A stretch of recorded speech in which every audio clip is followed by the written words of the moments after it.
สวัสดีครับพบกับช่องเออีกแล้วนะครับนะวันนี้นะครับมีของเล่นนะครับมารีวิวกันอีกแล้วนะครับนะนั่นก็คือรถตัดหญ้านะครับนะรถตัดหญ้าแบบเข็นนะครับนะตัวนี้เนี่ยผมซื้อมาใช้ในสวนนะครับนะเนื่องจากว่ามันพื้นที่ค่อนข้างเยอะแล้วก็จะเครื่องสะพายเนี่ยมันก็ดีนะครับสะดวกดี แต่ว่าตัดเนื้อที่มากๆเนี่ยมันชักจะเหนื่อยครับนะคันจะรถไถใหญ่เลยมันก็พื้นที่ไม่เยอะพอนะก็มาจบที่ตัวเล็กนี่แหละครับนะกำลังดีนะครับลากใช้เวลาลากอยู่สักวัน2 วันก็เสร็จนะครับนะในพื้นที่ประมาณนึงนะครับการใช้งานนะครับการประกอบเนี่ยเขาส่งมาเป็นอย่างนี้นะครับเป็นแพ็คมานะฮะนะครับนำตามรูปเลยนะครับมันก็แยกมาเป็นชิ้นนะครับนะมีล้อมีลูกปืนมีฐานมีตัวเข็นนะครับนะทั้งชุดจะมีอยู่แค่นี้นะครับเพราะว่าสั่งมาเฉพาะโครงนะเครื่องเนี่ยต้องสั่งเอาเองนะครับส่วนเครื่องเนี่ยผมคิดไว้นะครับนะมันก็ใช้ได้สเปคมันนะครับจะใช้ได้ตั้งแต่6แรงจนถึง15นะครับแต่ว่าผมแนะนำว่าประมาณสัก8สัก9ก็พอนะครับในชุดจะให้ลูกปืนมา4ลูกนะครับสายพานเส้นหนึ่งนะครับสายพานนี้เป็นร่อง A นะครับส่วนจะใช้เบอร์อะไรก็แล้วแต่เรานะครับเบอร์58 59 60อะไรประมาณนี้นะครับ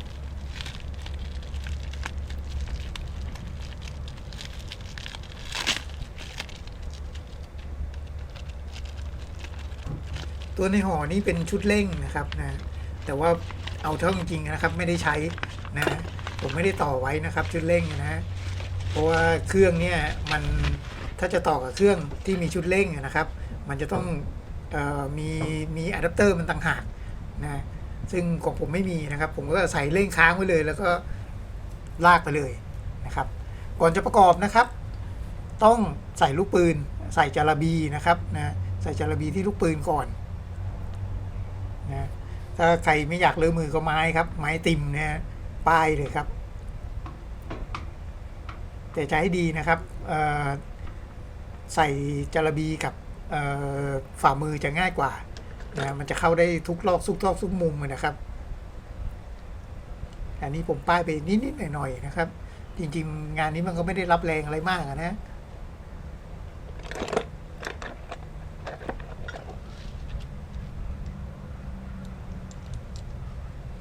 ครับป้ายลูกปืนป้ายจาระบีเลยนะครับทั้งหมดมี4ลูกนะครับข้างละ2ลูกนะ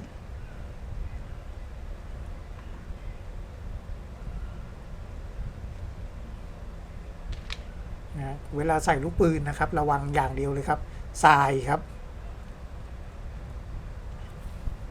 ทรายมันอาจจะเข้าไปได้นะฮะเข้าไปแล้วงานงอกเลยนะครับ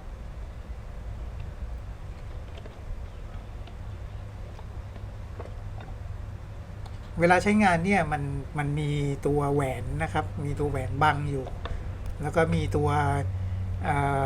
ฝาครอบนะครับด้านนอกนะเพราะฉะนั้นมันก็กันทรายกันน้ำได้ณระดับหนึ่ง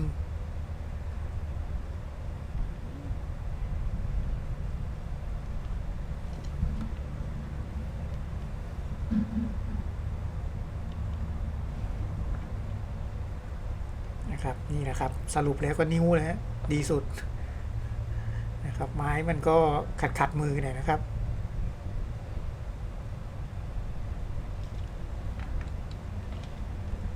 นะต้องคอยเป่าทรายออกนะครับ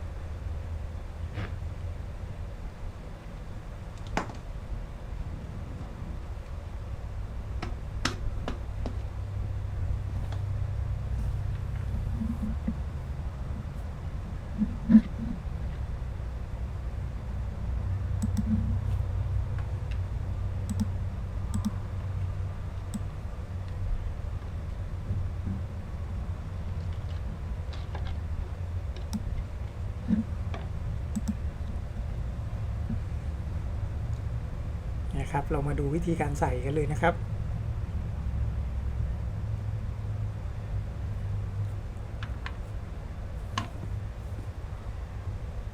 หลังจากอัดจารบีเรียบร้อยแล้วนะครับอัดจารบีในลูกปืนเรียบร้อยแล้วนะฮะก็เอามาใส่ได้เลยครับ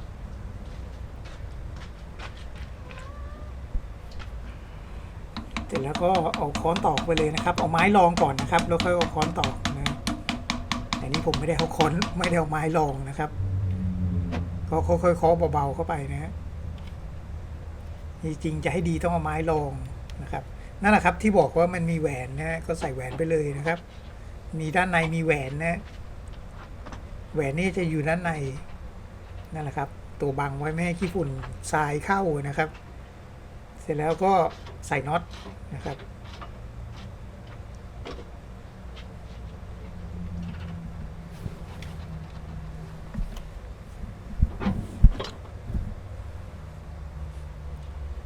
ใส่น็อตแล้วที่บอกนะครับว่ามีฝาครอบด้วยนะครับฝาครอบก็ให้มาเรียบร้อยเลยนะครับเราฝาท่อขันก็ไปเลยครับ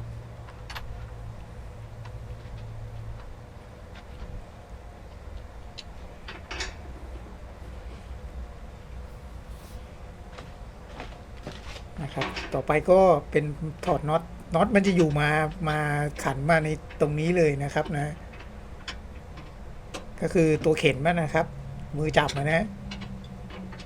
ครับน็อตก็จะใส่มาให้เลยนะเราก็ถอดตัวนี้ออก4ตัวครับข้างละ2ตัว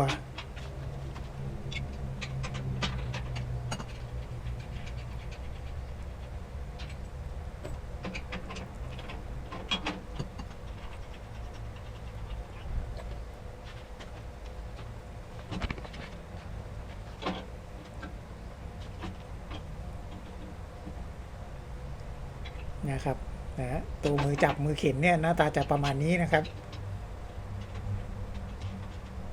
มันสามารถปรับระดับสูงต่ำได้นะ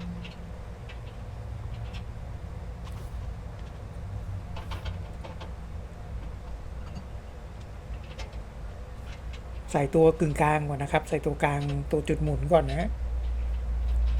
แล้วก็ใส่ตัวบังคับอีกทีหนึ่ง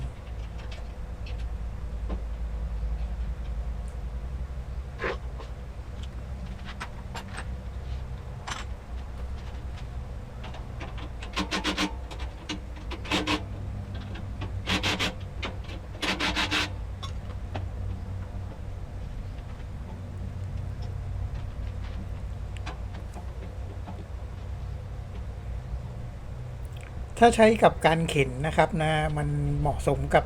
พื้นที่ที่ไม่ลำบากมากนะครับที่เรียบๆนะฮะ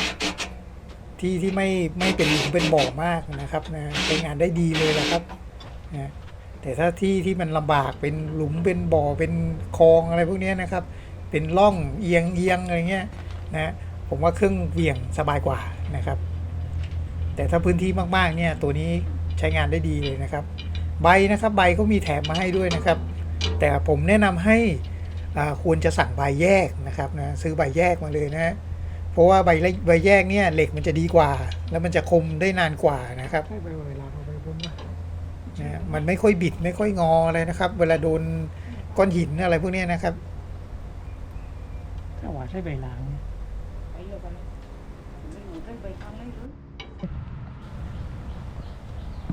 ขอบคุณมากครับสำหรับการรับชมคลิปนี้นะครับนะถ้าไงฝากกด Subscribe ด้วยนะครับถ้าสนใจนะครับตามลิงก์ด้านล่างนี้เลยครับขอบคุณครับ